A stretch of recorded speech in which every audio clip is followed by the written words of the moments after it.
সভ্যতার ইতিহাসে যুদ্ধ কখনো শান্তি নিয়ে আসে না, কিন্তু কিছু যুদ্ধ আছে যে যুদ্ধগুলো শুরু করার আগেই পরাজয় বরণ করতে হয়। ঠিক তেমনই একটি যুদ্ধ হলো ইরান এবং আমেরিকা যুদ্ধ।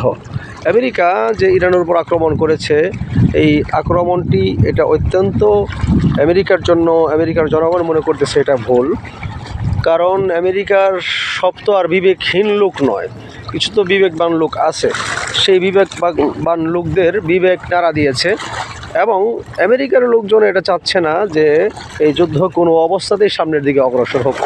তার কারণ হলো, এর উত্তর লুকিয়ে আছে যুদ্ধের সময়গুলোর দিকে তাকালে পরে আমরা বুঝতে পারবো। কারণ যুদ্ধের একেবারে শুরুর দিক দিয়ে আমেরিকা যে আক্রমণ করেছে ইরানের দিকে,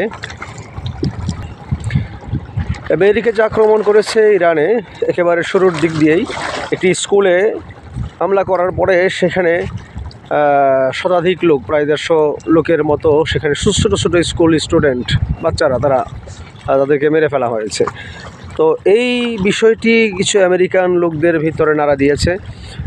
এবং আরেকটি বিষয় হলো হরমুজ প্রণালী নিয়ে যে একটি দ্বীপ, আপনার সমুদ্র রাস্তা রয়েছে, সেটা নিয়ে তার কারণে আমেরিকায় সর্বোচ্চ পর্যায়ে তেলের দাম বেড়েছে। যে আমেরিকার প্রেসিডেন্ট ডোনাল্ড ট্রাম্পের ভুল সিদ্ধান্তের কারণে দেশের জনগণ সেই খেসারত দেবে, এটা আমরা চাই না। কারণ আমরা সাধারণ জনগণ, আমরা ভোট দিয়ে বানিয়েছি দেশের মানুষ শান্তি থাকার জন্য। কিন্তু দেখা যাচ্ছে যে তার নিজের ব্যক্তিগত সিদ্ধান্তের কারণে, ভুল সিদ্ধান্তের কারণে জনগণের কষ্ট করতে হবে। প্রতি গ্যালন তেলের দাম বর্তমানে আমেরিকার বাজারে $4 ক্রস করেছে। তো এটা আমেরিকানরা কোনো অবস্থাতে চাচ্ছে না যে আমাদের প্রেসিডেন্টের ভুলের কারণে, ডোনাল্ড ট্রাম্পের ভুলের কারণে এই খেসারত দিতে হবে দেশের জনগণের, এটা কোনো অবস্থাতে যাচ্ছে না। যেক্ষেত্রে ইতিহাসের পাতা যদি আমরা উল্টাই, আমরা দেখতে পারবো যে ইরাকের যুদ্ধে, ইরাকে যে আমেরিকা আক্রমণ করেছে, সেই যুদ্ধের ভিতরে দেশের মানুষের 80% মতামত ছিল। কিন্তু এর উল্টো চিত্র হলো আপনার ইরাকে যে আক্রমণ করেছে আমেরিকা বর্তমানে, এবং যেটা যুদ্ধবিরতির সময় চলছে, এই আক্রমণের সময় আমেরিকা কোনো অবস্থাতেই, আমেরিকার জনগণ ডোনাল্ড ট্রাম্পের পক্ষে কোনো অবস্থায় তারা সায় দিচ্ছে না, এই কাজের পক্ষে তারা কোনো অবস্থাতে নেই।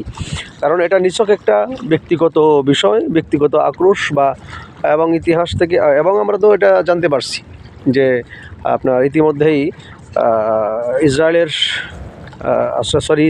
আমেরিকার যে বালক পুত্র, সে ইসরায়েল বারবার ফুসলিয়েছে আমেরিকার প্রেসিডেন্টদের। তারা ইতিপূর্বেই আরও 3 জন প্রেসিডেন্টকে ফুসলিয়েছে ইরান আক্রমণ করার জন্য। তারা কেউ রাজি হয় নাই। কিন্তু ডোনাল্ড ট্রাম্প মাথা মোটা, বুদ্ধি নাই, এই মাথা মোটারে তারা যে কোনো উপায়েই আপনার রাজি করতে পেরেছে এবং এর খেসারত আমেরিকার জনগণের দেওয়া লাগতেছে।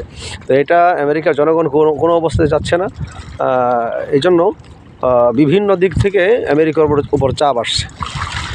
তো ইতিমধ্যে আমরা আবার জানতে পেরেছি যে আমেরিকা নতুন করে তারা জাহাজ লোড করছে, এরপরে বিমান লোড করছে। তো ইরানও বলছে আসো বাবু খেলা হবে, খেলা হবে, আমরা প্রস্তুত আছি। আমরা সামনের ভিডিওতে আপডেট দেবো ইনশাল্লাহ। তো বিদায় নিচ্ছি, সবাই দোয়া করবেন এবং ভিডিওটি শেয়ার করে দিবেন, লাইক কমেন্ট অবশ্যই করবেন ইনশাল্লাহ। বিদায় নিচ্ছি। আসসালামু আলাইকুম ওয়া রাহমাতুল্লাহি ওয়া বারাকাতুহু।